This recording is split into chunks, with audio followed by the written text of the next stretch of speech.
फल जाएंगे। देखिए, उससे पहले जो मैंने बिंदु आपसे उठाए हैं कि जो लोग सर्वे टीम के साथ नारे लगाते हुए गए हैं, अगर पुलिस सीसीटीवी दिखा रही है तो अभी इंटरनेट खुलने दीजिए, न जाने कितने वीडियोस निकलेंगे जिसमें पुलिस के भी ऐसे वीडियोस होंगे। और सच्चाई तो ये है कि जो बोट की लूट हुई थी कुंदरखी में, जो बोट की लूट हुई थी मीरापुर में, जो बोट की लूट हुई आपके कटहरी में, आप में से कितने पत्रकार हो जो ये बात नहीं जानते हो? क्योंकि जानते हुए भी हम चुप हैं, क्योंकि न जाने कौन सा भार ऐसा है जिसकी वजह से चुप हैं।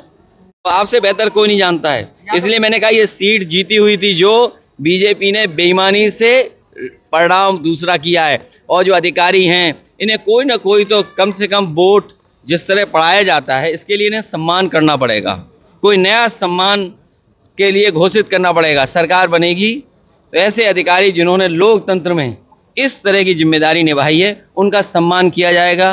प्रशासन के चाहे डीएम साहब हों चाहे कप्तान साहब हों, उनका बहुत सम्मान करना पड़ेगा। अखिलेश यादव जी, प्रमोद कृष्ण ने आज बयान दिया है कि आप दंगा कराते हैं, डेलीगेट भेजते हैं, आपके खिलाफ मुकदमा दर्ज करने की उन्होंने मांग की। देखिए, अगर वो बहुत बड़े, मैं उनके बारे में इसलिए नहीं कहना चाहता हूँ, वो उधार के संत हैं। कभी कभी राजनीति में उधार के भी संत होते हैं। उधार के संतों पर हमें कुछ नहीं कहना। कभी उधारी में कहीं और गए थे, उससे पहले उधारी में कहीं और थे। ये उधारी संतों के बारे में हमें कुछ नहीं कहना है। लेकिन अगर प्रशासन कार्रवाई कर रहा है और सरकार जिस तरीके का रवैया अपना रही है, केवल अपनी नाकामी छिपा रही है।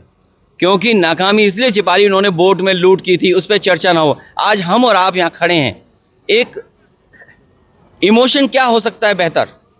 हमारे और आपके इमोशन के लिए क्या हम बोट पे चर्चा करें कि हमारी जो जमा मस्जिद या मस्जिद को लेकर के जो विवाद खड़ा कर दिया है, मस्जिद को लेकर के जो घटनाक्रम कर दिया है, आज अगर हम बोट की बात कहें तो शायद मतदाता नहीं सुनना चाहेगा। मतदाता सुनना चाहेगा कि क्या हुआ है मस्जिद को लेकर के।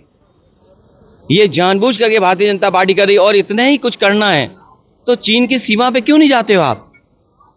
हमारा इतना बड़ा कैलाश पर्वत खड़ा है, वहां की चिंता किसी को नहीं, बीजेपी वालों को। क्या मानसरोवर के बारे में एक शब्द भी बीजेपी कह सकती है? कैलाश पर्वत को लेकर के अगर एक भी शब्द बीजेपी कह दे, कमजोर को डराना और कमजोर पे अपनी ताकत दिखाना, इससे खराब काम लोकतंत्र में और कोई नहीं हो सकता है।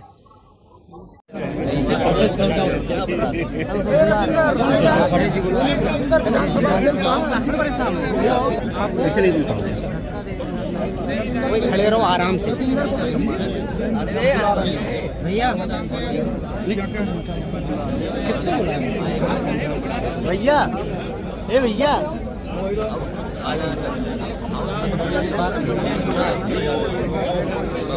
भैया बताया जाएगा। क्यों भैया धक्का दे रहे हो यार?